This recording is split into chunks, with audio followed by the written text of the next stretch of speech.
Imaginez-vous à bord d'un navire, au XVIIe siècle.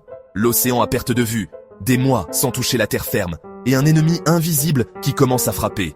Ce n'est pas une tempête, ni une attaque de pirates. C'est une maladie mystérieuse qui décime l'équipage. Les premiers symptômes semblent anodins. Une grande fatigue, des douleurs étranges.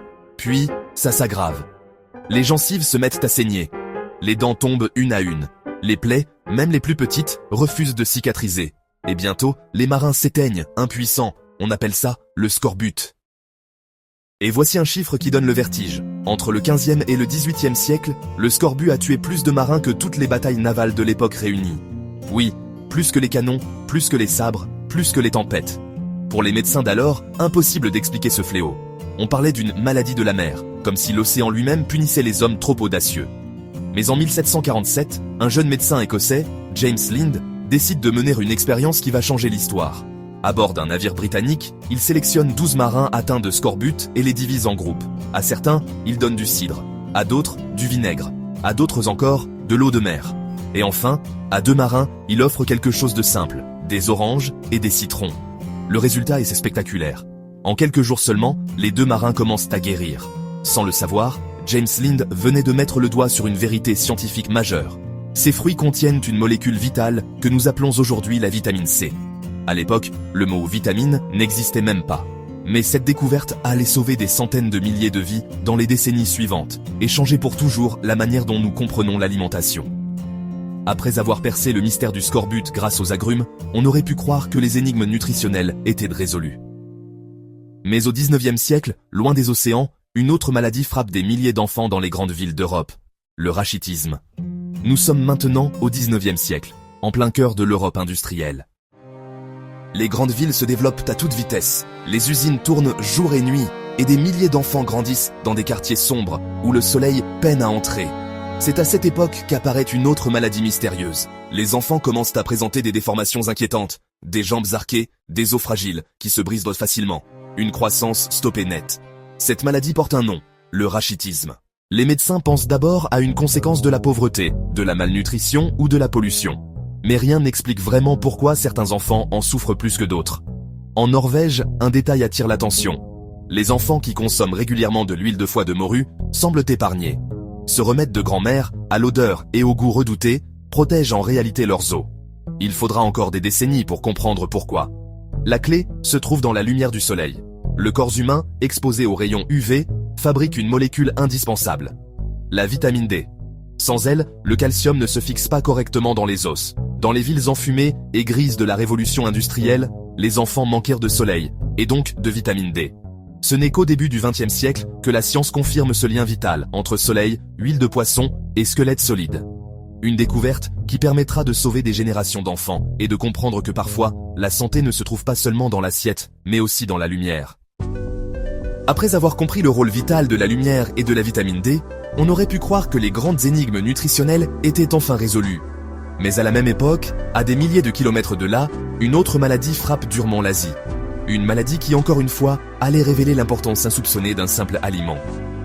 Dans les colonies néerlandaises d'Asie du Sud-Est, à la fin du 19e siècle, une étrange épidémie sème la panique. Des milliers de personnes souffrent de paralysie, de faiblesse musculaire, de troubles cardiaques et même de confusion mentale. Cette maladie, on l'appelle le beriberi. Ce qui intrigue, c'est qu'elle touche surtout les populations pauvres, dont l'alimentation repose presque uniquement sur le riz. À l'inverse, ceux qui consomment du riz complet ou d'autres céréales semblent beaucoup moins affectés. Un médecin néerlandais, Christian Eijkman, fait une observation décisive. Dans son laboratoire, il nourrit des poules avec du riz blanchi, poli, débarrassé de son enveloppe. Très vite, elles développent les mêmes symptômes que les malades humains. Mais quand il les nourrit à nouveau avec du riz complet, elles guérissent. La conclusion est révolutionnaire. Quelque chose d'essentiel se trouve dans l'enveloppe du grain de riz et disparaît quand on la retire. Ce quelque chose, on l'identifiera plus tard comme la vitamine B1 ou thiamine. En voulant raffiner les aliments pour les rendre plus propres et plus modernes, on avait en réalité supprimé un nutriment vital. Cette découverte marque un tournant majeur. Elle montre que l'apparence et le goût d'un aliment ne disent rien de sa valeur réelle. Parfois, ce qui semble inutile, comme la fine enveloppe d'un grain de riz, est en fait la clé de la vie. Après le scorbut, le rachitisme et le beriberi, on aurait pu croire que la science commençait enfin à comprendre les mystères des carences alimentaires. Mais une autre énigme allait surgir, cette fois en Europe et en Amérique, et elle allait plonger des populations entières dans la souffrance. Fin du 19e siècle, dans le sud des États-Unis et dans plusieurs régions d'Europe, une maladie étrange frappe les populations pauvres. Les premiers signes apparaissent sur la peau, des rougeurs, puis des plaies douloureuses.